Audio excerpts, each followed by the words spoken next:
Welcome to the ultimate kite rating list. Before we dive into the soaring highs and crashing lows of the kite world, a quick viewer's discretion advisory. This video may contain strong opinions that may ruthlessly roast your kite. If your beloved kite gets dragged to the mud, don't take it personally. Oh, and full disclosure, I totally borrowed this rating list from another reviewer. Don't worry, I'll give it back when I'm done. So, in all seriousness, I will be going over several kites and grading them mostly upon budget and on performance. Budget is the main criteria. Let's get started. And the first kite I will be doing is the Orbit Ultra, a kite that is unfortunately disregarded by the pros. Therefore, straight to jail, D tier. And next up we have the Ventum kite, and I've seen several people in the Netherlands using this kite with extreme pleasure. Even though it might not be the highest performance kite, it is a very budget friendly option, and therefore in this list it will go to the B tier. Next up is the Vantage kite. I have an in-depth review up on my channel, so if you're curious, please go and check it out. This is a very good kite and it's also a very affordable, especially if you can get a deal on it. This goes straight to A tier. Alright, next up we have the Core XR. This is a very expensive but also a very durable and high performing kite. Especially if you're all about boosting, which I am not. I like to loop, and looping is not what this kite is made for. Therefore I will put it in C tier. Then we have the Lift, a kite that is very close to my heart. I tested it several times. You can loop on this kite, you can boost on this kite. It's not the cheapest, but it's still very good. The Orbit Pro is widely regarded as one of the best performing kites for progression. However, its high price tag makes it less affordable, appealing mainly to those willing to invest in top tier performance. Alright, then we have the Nash Psycho. I was able to test this kite and it was not really my cup of tea. And also it's an Alula kite, which makes it a lot more expensive. Therefore I'll place it right next to the Orbit Pro in the D tier list. Sorry guys. And I know what you're thinking, I'm just hating on Alula kites because I can't afford it. And that is not the case actually, because the next Alula kite has been on a discount at my local store. I'm not gonna say which one, but it's an awesome kite. It has been performing very well on the big stages everywhere. It's a 3-strut kite with a low fee, which is really to my liking. And therefore I will be placing this one in S tier list. Even though if you buy this full price, I think you're crazy. But since there is a new model coming, I think you can buy the old model for a good discount. So keep your eyes open for one of these.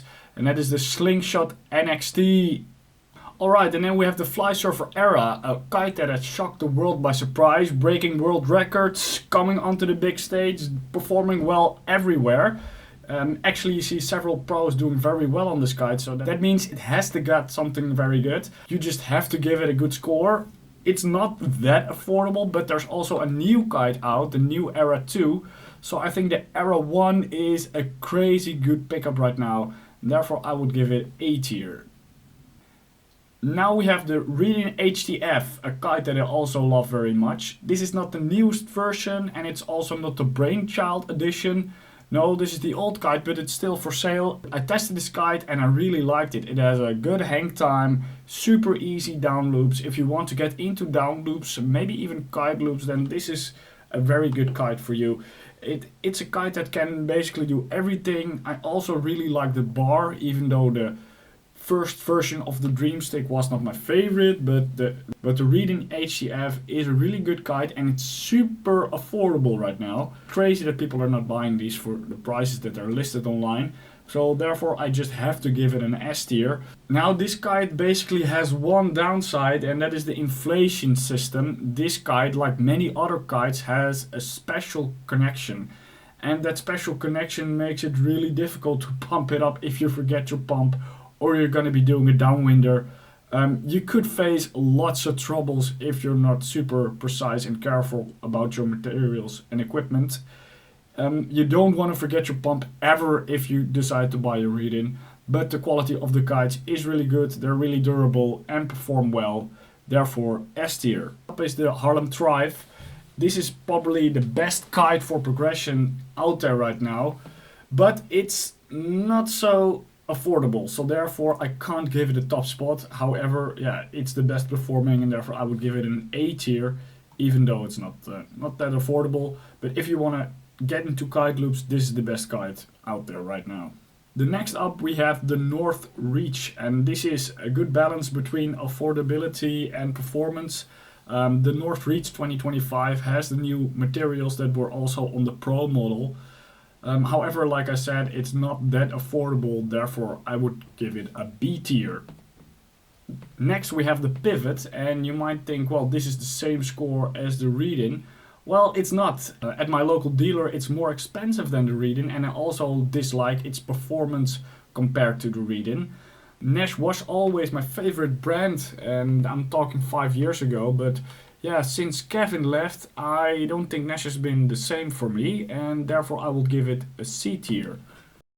Alright, and next up is the Pace Pro, and the Pace Pro really competes with the duotone kites in my opinion, even though I think the Pace is a little bit more durable, but most people at my local spot that bought the Pace Pro have now switched to duotone gear, and yeah, if I had to pick, I would also pick duotone gear if price wasn't an issue.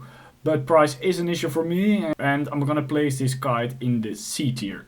Next up is the Gong kite, and what's so special about this kite is that it's not just cheap on a discount, no, it's just cheap overall.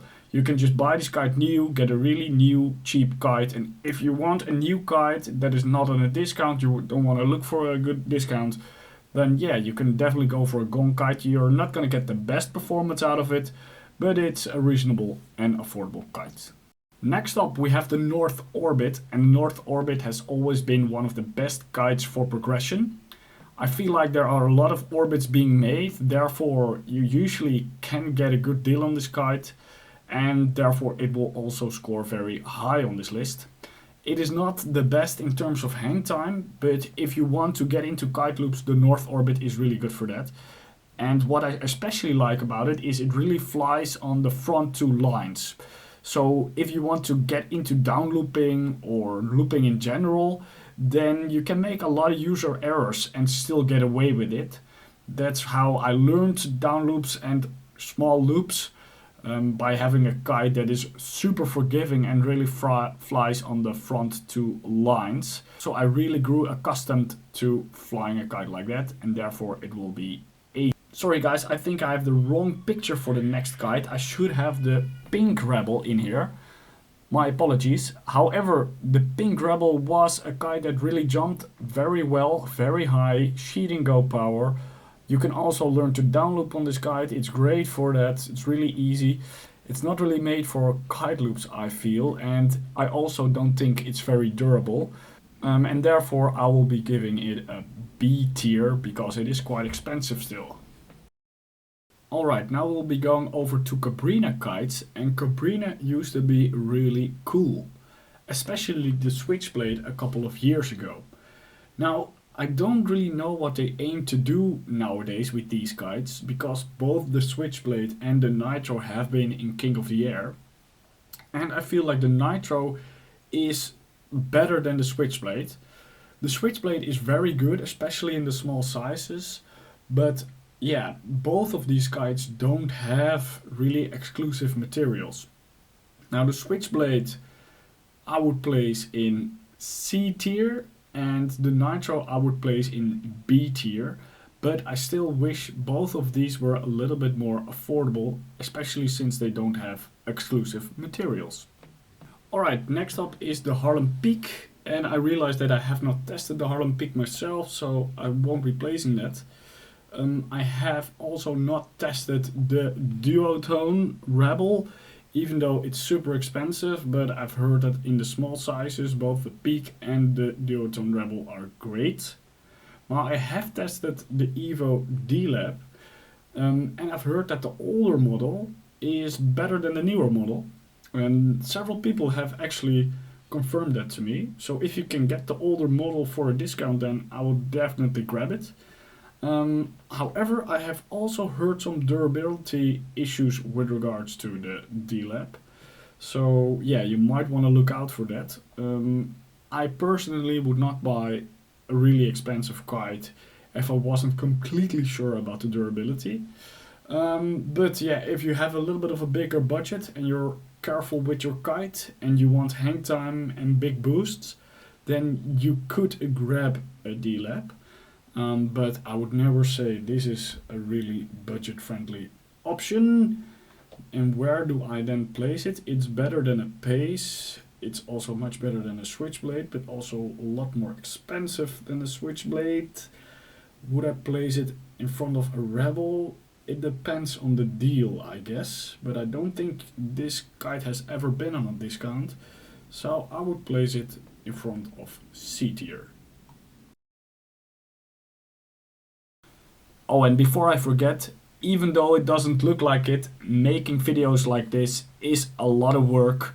And I do this completely unsponsored and unbiased, like you can probably tell. So if you watched this far, please leave a like and subscribe, and see you in the next video.